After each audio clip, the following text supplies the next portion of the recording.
Hello மக்களே, welcome you all to my YouTube channel Kamali போல official. நான் உங்கள் கமலி. ஸோ இன்னைக்கு இந்த வீடியோல நாம எதை பத்தி பார்க்க போறோம்னா, சமீப காலமாவே ஹீரோயின்ஸ் எல்லாருமே ரொம்ப இளமையா, அழகா, ரொம்ப மாநிலத்துல இருந்தவங்க கூட நல்ல ஃபேரா மாறி இருக்காங்க. இதற்கு பின்னாடி இருக்கக்கூடிய ரகசியம் என்னன்னு பாத்தீங்கன்னா, எனக்கு என்னடா தெரியும், கேளுடா. அவங்க வைட்டமின் சி, குளூட்டோதயான் போன்ற ஆன்டி ஆக்சிடென்ட்ஸை இன்ஜெக்ஷன் மூலியமாவோ இல்ல டேப்லெட் மூலியமாவோ அவங்களுடைய டாக்டர் அட்வைஸ் படி எடுத்துக்கிறாங்க. உங்களுக்கும் இவங்கள மாதிரி ஆகணும்னு ஆசையா இருக்கா?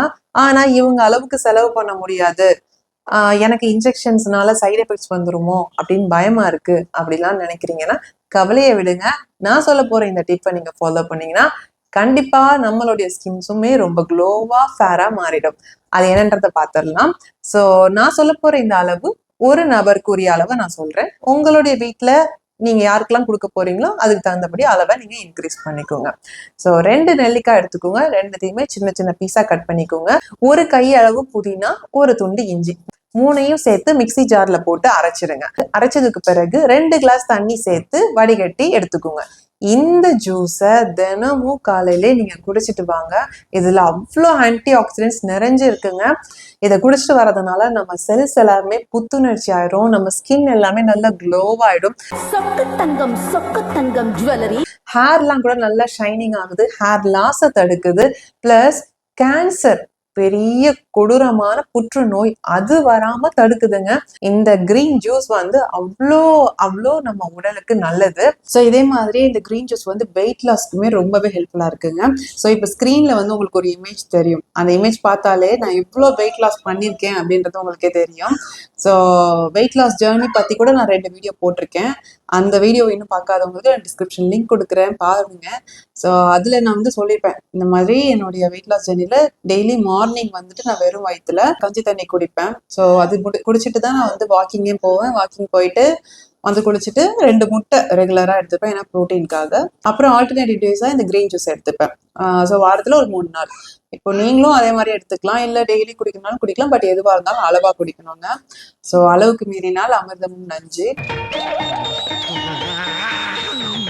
ஏன் இது வந்து வெயிட் லாஸ்க்கு அவ்வளோ ஹெல்ப்ஃபுல்லா இருக்குன்னா, இந்த நெல்லிக்காயில வந்துட்டு நம்மளுடைய பிளட்ல இருக்கக்கூடிய சுகர் லெவலை கண்ட்ரோல் பண்ணும். ஸோ டயபிட்டிஸ் பேஷண்ட் கூட நெல்லிக்காய் வந்து எடுத்துக்கிட்டா டயபிட்டிஸ் வந்து கண்ட்ரோலாக வச்சுக்க முடியும்.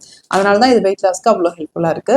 அதே மாதிரி இந்த நெல்லிக்காய், புதினா, இஞ்சி, இந்த 3த்துலையுமே எதிர்ப்பு சக்தி அதிகம்ங்க.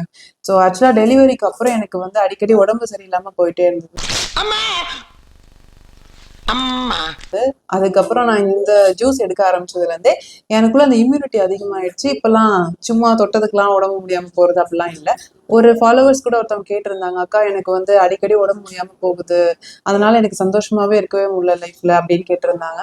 ஸோ அவங்களுக்கு இது ஒரு சூப்பரான சொல்யூஷனா இருக்கும். இதை நீங்க கண்டினியூஸா எடுங்க டெய்லி. உங்களுக்கு நிறைய சேஞ்சஸ் வந்து உங்க லைஃப்ல தெரியும். அதுக்கப்புறம் இந்த நெல்லிக்காய் வந்துட்டு ஹேர் க்ரோத் கூட நமக்கு நல்லாவே ஹெல்ப்ஃபுல்லா இருக்கு. ஸோ நெல்லிக்காய், புதினா 2த்துலையுமே வந்துட்டு பித்தத்தை கண்ட்ரோல் பண்ற விஷயம் அதுல இருக்கு. ஸோ பித்தம் அதிகமானாலே வெள்ளை முடி நிறைய வரும். ஸோ பித்தத்தை கண்ட்ரோல் பண்றதுனால நமக்கு வந்து வெள்ளை முடியா இருக்கிறது கூட கருப்பு முடியா மாறுறதுக்கான சொல்யூஷன் இது கொடுக்குது. ஸோ நெல்லிக்காய், இந்த புதினா, இந்த இஞ்சி வந்து நிறைய விஷயங்கள் நமக்கு வந்து பெனிஃபிட்ஸ் அமையுது.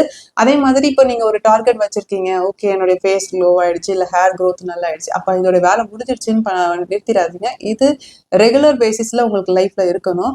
அப்பதான் உங்களுக்கு அந்த சத்து எல்லாமே பேலன்ஸ்டா அது பாடியில மெயின்டைன் ஆகிட்டே இருக்கும். ஸோ இது வந்து லைஃப் ஃபுல்லா நீங்க எடுக்கலாம். இது ரொம்பவே ஆரோக்கியம், எந்த சைடு எஃபெக்ட்ஸும் கிடையாது. பட் எதுவா இருந்தாலும் அளவா நீங்க எடுத்துக்கணும்.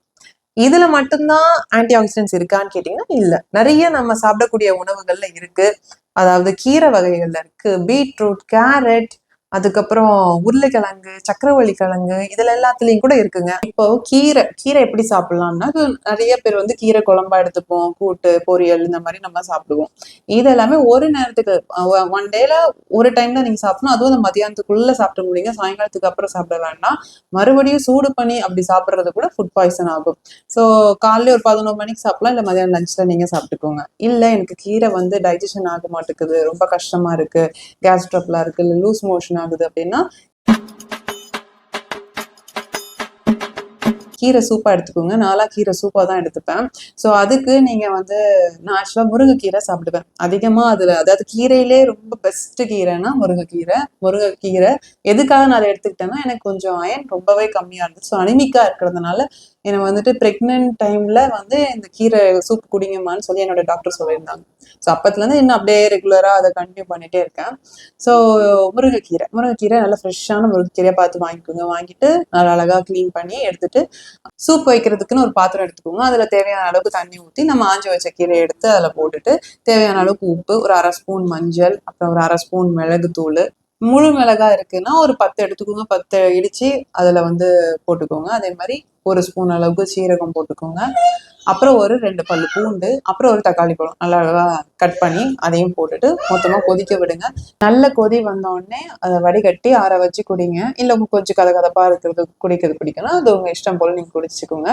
இதில் வெறும் ஆன்டி ஆக்சிடென்ட் மட்டும் இல்லைங்க, இதில் வந்துட்டு ஃபோலிக் ஆசிட் இருக்குது, நிறைய விட்டமின்ஸ் மினரல்ஸ் இருக்குது. லேடிஸை பொறுத்த வரைக்கும் 30 வயசுக்கு அப்புறம் போன்ஸ் எல்லாம் வீக் ஆகும்வாங்க. ஸோ இதில் போன்ஸ் எல்லாம் ஸ்ட்ரென்த் ஆகுற அந்த மினரல்ஸ் எக்கச்சக்கமாக இருக்குது. ஸோ கண்டிப்பாக லேடிஸ் வந்து இது குடிக்கணும். ப்ளஸ் இதில் ஃபோலிக் ஆசிட் இருக்குது. ப்ரெக்னெண்ட்டாக இருக்கும்போது நமக்கு ஃபோலிக் ஆசிட் டேப்லெட்டாக கொடுப்பாங்க. ஸோ எல்லாருமே இதை போடுவோம் ரெகுலர். ஸோ அந்த டைம்ல நம்ம இந்த கீரை சூப்பையும் எடுத்துக்கும் போது உங்களுக்கு அந்த ஃபோலிக் ஆசிட் சத்து வந்து பேலன்ஸ் ஆகும். அது வந்து உங்களுக்கு அனிமிக்கா இருக்கீங்க, ஹீமோகுளோபின் ரொம்ப கம்மியா இருக்கு. இப்போ எனக்குலாம் நான் ப்ரெக்னெண்டா இருக்கும் ஹீமோகுளோபின் ரொம்ப கம்மியா 7.2 என்னமோ தான் இருந்துச்சு. அதுக்கப்புறம் நான் டெலிவரிக்கு முன்னாடி செக் பண்ணும்போது 12 அதை அச்சீவ் பண்ணிட்டேன். ஸோ அந்த அளவுக்கு இது வந்து அந்த ஹீமோகுளோபினை வந்து பேலன்ஸ் பண்ணி நமக்கு வந்து எனர்ஜியா கொடுக்குது. ஸோ இது லேடிஸ் வந்து மஸ்ட் முருங்கைக்கீரை சூப்பு கண்டிப்பா குடிக்கணும். ஸோ அடுத்ததா பொட்டேட்டோ, ஸ்வீட் பொட்டேட்டோ, இது ரெண்டுதுலையுமே ஆன்டி ஆக்சிடென்ட்ஸ் இருக்கு. ப்ரோட்டீன், கார்போஹைட்ரேட், விட்டமின்ஸ், மினரல்ஸ்னு சத்து இதுலயும் இருக்கு. பட் பொட்டேட்டோவை கம்பேர் பண்ணும்போது ஸ்வீட் பொட்டேட்டோல அதிகம். இந்த ஸ்வீட் பொட்டேட்டோவை நிறைய பேர் வந்து குக்கர்ல தண்ணி வச்சு நேரடியாக அவிய வச்சிருவாங்க. அப்படியே அவிய வச்சா கொலன்னு வரும். ஸோ நீங்க இட்லி குக்கர்ல இட்லி அவிய வைக்கிற மாதிரியே நீங்க ஸ்வீட் பொட்டேட்டோ அவிய வச்சுன்னா நல்லாவே டேஸ்டா இருக்கும். குழந்தைங்களும் விரும்பி சாப்பிடுவாங்க. ஸோ குழந்தைங்க வந்து சாலிட் ஃபுட் ஸ்டார்ட் பண்ணலாம் அப்படின்னு டாக்டர் சொன்னதுக்கு அப்புறம் இந்த ஸ்வீட் பொட்டேட்டோலாம் கொடுக்க சொல்லுவாங்க. ஸோ அந்த டைம்ல இதெல்லாம் நீங்க கொடுத்தீங்க குழந்தைங்களாம் ரொம்ப ஆர்வமா சாப்பிடுவாங்க. ஸோ இட்லி குக்கர்ல அவிய வைங்க. ரெண்டாவது, இந்த ரெண்டுமே வந்து கொஞ்சம் கேஸ் ட்ரபிள் ப்ராப்ளம் கொடுக்கக்கூடியது. கேஸ் ட்ரபிள் ப்ராப்ளம் இருக்கிறவங்க இதை அவாய்ட் பண்ணிக்கோங்க. ஆல்டர்னேட்டிவா இதோட சத்து எதுல இருக்குன்றதை பார்த்து அந்த உணவுகளை எடுத்துக்கோங்க. இல்ல அதையும் மீறி எனக்கு ரொம்ப ஆசையா இருக்கு, ஒரு நேரம் நான் சாப்பிடணும் அப்படின்னு உங்களுக்கு தோணுது அப்படின்னா நீங்க சாப்பிடுங்க. பட் ஒரு கஷாயம் மாதிரி வச்சு குடிச்சுக்கோங்க. ஒரு 2 துண்டு இஞ்சி, ஒரு 7-8 பல்லு பூண்டு, அப்புறம் கொஞ்சம் சீரகம், அதுக்கப்புறம் மிளகு, அப்புறம் ஓமம், இதெல்லாம் போட்டு தண்ணியில கொதிக்க வச்சு அது கஷாயமா குடிச்சிங்கன்னா உங்களுக்கு வந்துட்டு பேலன்ஸ்ட் ஆகிடும். ஓவரா கேஸ் ட்ரபிள் ப்ராப்ளம்ல இருக்க மாட்டீங்க. ஸோ அடுத்ததா கேரட், பீட்ரூட், ஆப்பிள், ஏபிசி ஜூஸாக நம்ம குடிக்கலாம். ஸ்கின் பிரைட்னிங் ஆகும். ஸோ இது மூணுமே ஈக்குவல் ப்ரொபோர்ஷனில் எடுத்துக்கோங்க. மூணையும் மிக்ஸ் பண்ணி அழகாக காலையில ஜூஸ் குடிக்கலாம். பட் எதுவாக இருந்தாலும் ஒரு கிளாஸ் போல குடிங்க. ஒரு சொம்பு இல்லை இவ்வளோ பெரிய கிளாஸ் அவ்வளோலாம் வேண்டாம். ஒரு கிளாஸ் போதும். நமக்கு அன்னைக்கான நியூட்ரியன்ஸ் அதுலேருந்து கிடைச்சிடும். எக்ஸ்ட்ரா போகிறது எல்லாமே வேஸ்டேஜாக தான் போகும். அது உடம்புக்கும் நல்லது கிடையாது. ஸோ அப்படி குடிக்கலாம். இல்லை எனக்கு ஏபிசி ஜூஸாக வேண்டாம் அப்படின்னா நீங்கள் தனியாக கூட்டாவோ பொரியலாவோ கூட வச்சு சாப்பிட்லாம். அதே மாதிரி சுகர் இருக்கிறவங்க, அதாவது டயபெட்டிக் பேஷண்ட்டாக இருக்கீங்கன்னா இதை எடுக்கும் போது கொஞ்சம் யோசிச்சு எடுங்க. டாக்டர்கிட்ட கேட்டு குடிங்க. ஏன்னா இது சுகர் லெவலை இன்க்ரீஸ் பண்ணும். அதே மாதிரி வெயிட் லாஸ் பிளான் பண்றீங்கனாலும் இதை கொஞ்சம் நீங்க யோசிக்கணும். இதுக்கு பதிலாக நீங்க அந்த நெல்லிக்காய் ஜூஸ் நான் சொன்னேன் இல்லையா, நெல்லிக்காய், புதினா, இஞ்சி, இதை நீங்க குடிச்சீங்கன்னா உங்களுக்கு வெயிட் போடாது, வெயிட் லாஸ் ஆகும். அதே மாதிரி சுகர் பேஷண்ட்டுக்கும் அந்த நெல்லிக்காய் ஜூஸ் ரொம்பவே நல்லது. இதெல்லாம் சாப்பிட்டா எனக்கு ஹீரோயின்ஸ் மாதிரி ஸ்கின் க்ளோ ஆயிடுமா அப்படின்னா இது வந்து 60% ஒர்க் ஆகும். மீதி 40% எதனால ஒர்க் ஆகாதுன்னா நாம ஒருவேளை ஸ்ட்ரெஸ்ஸா இருக்கும்னா கண்டிப்பா ஒர்க் ஆகாதுங்க. ஸோ மனசையும் உடலையும் நல்லா ஆரோக்கியமா வச்சுக்கோங்க. ஸ்ட்ரெஸ் ஆன சூழ்நிலையை மாத்துங்க. வாழ்வியலையே கம்ப்ளீட்டா அதுக்காக சேஞ்ச் பண்ணிக்கோங்க. அப்பதான் நம்ம உடல் ஆரோக்கியமா இருக்கும். நாம எடுக்கிற உணவுகள் எல்லாமே நம்ம பாடி அந்த சத்தை எடுத்துக்கிட்டு நம்ம என்ன எதிர்பார்க்கிறோமோ அந்த ரிசல்ட்டை நம்ம பாடி நமக்கு காட்டும். அதனால இயற்கையோட ஒன்றி வாழுங்க, சந்தோஷமா இருங்க. இந்த வீடியோ உங்களுக்கு பிடிச்சிருந்ததுன்னா லைக் அண்ட் ஷேர் பண்ணுங்க. அண்ட் இந்த மாதிரியான மோர் அப்டேட்ஸ்க்கு என்னோட பேஜை மறக்காம ஃபாலோ பண்ணிக்கோங்க. பாய் பாய்.